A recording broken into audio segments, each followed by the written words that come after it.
Chairman YV Subbareddy PA Kaduru Chinna Appanna పెద్ద ముదురు అనే కల్తీ నెయ్యి వ్యవహారంలో సిట్ నిర్ధారణకు వచ్చినట్లు సమాచారం.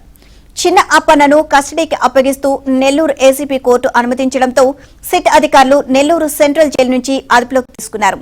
విచారణలో వైవి సుబ్బారెడ్డికి చిన్న అప్పన్న ఎలా పరిచయమయ్యారు, అంతకుముందు ఏం చేసేవారు, వైవితో పరిచయానికి ముందు తర్వాత ఆయన ఆస్తుల స్థాయి ఏమిటి అనే అంశాలపై సిట్ అధికారులు ప్రధానంగా దృష్టి సారించారు.